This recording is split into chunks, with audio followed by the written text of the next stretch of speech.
Okay, let's get started with our first recipe. So the first recipe that we're gonna make is our own homemade granola. So we're gonna do 2 cups of oats.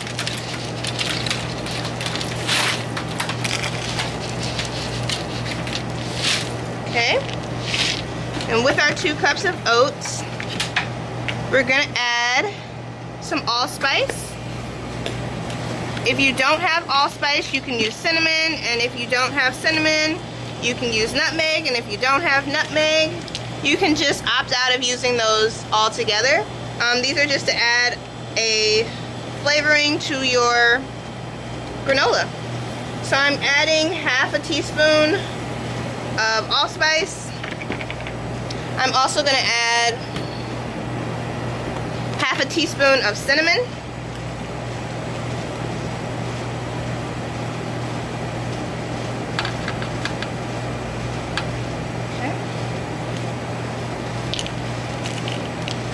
And then from there, I'm going to add 1/4 a teaspoon of salt. I'm using some sea salt, but you can use whatever you have.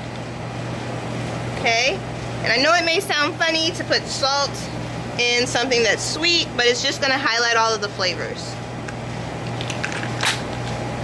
Okay, so after that, I'm going to add some of the coconut oil that we have. So right now I'm in an area where it's really warm, so my coconut oil is liquid, and at cooler temperatures coconut oil tends to be solidified. So I'm just going to do half a cup of coconut oil.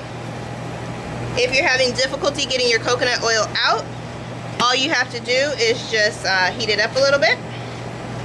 Okay.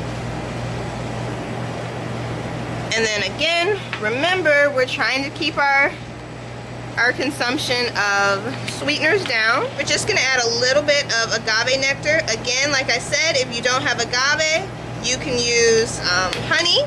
If you don't have honey, then you can use like table sugar. You can use whatever kind of sweetener that you have. We're trying to control the amount of sweetener that we actually consume, and that's an easy thing that you can do with making your own foods. This way you know what's in your food. So I'm going to add 1/4 a cup of agave nectar, and that's going to serve to sweeten our granola. Okay? So now I'm just going to mix it up. And the same container that I'm using to mix this in, I'm going to actually cook my granola in the same container.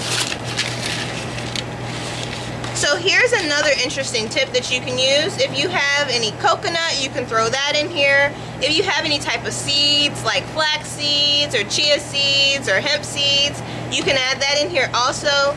You can also add dried fruit. If you want something really unique, you can actually add chocolate powder. You can add some cocoa powder and give you a chocolate flavored granola.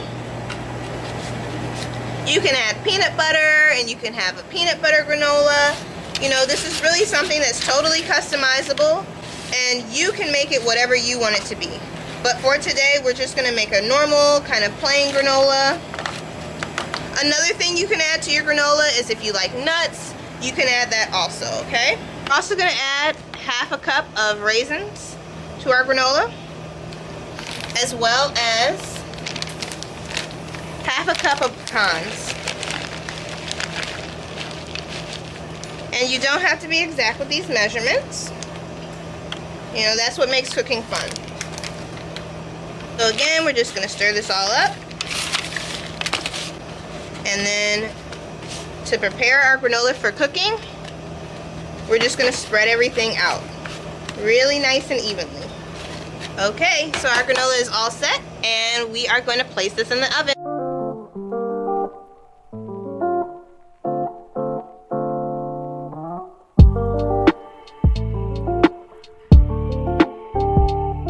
So our granola has been cooking for about 10 minutes now.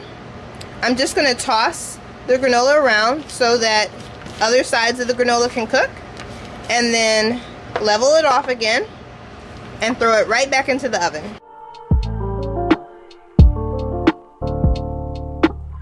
So I'm going to start by assembling a parfait.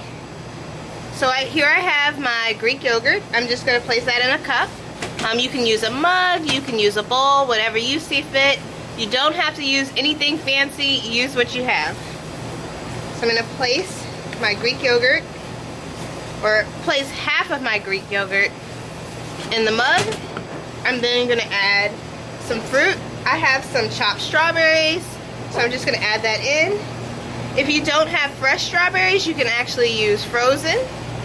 And if you have frozen strawberries, you can actually put them in a bowl, nuke them in the microwave for maybe 2 minutes, and then you'll even get like a nice little sauce from the melted strawberries, and that'll be delicious too.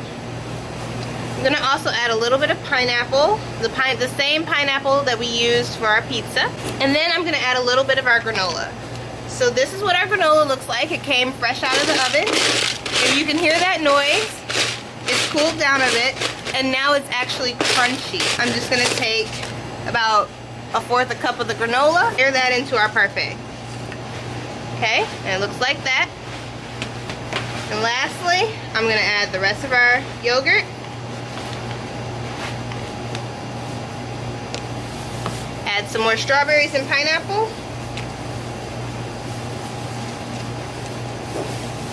And then top that with yet another bit of our granola.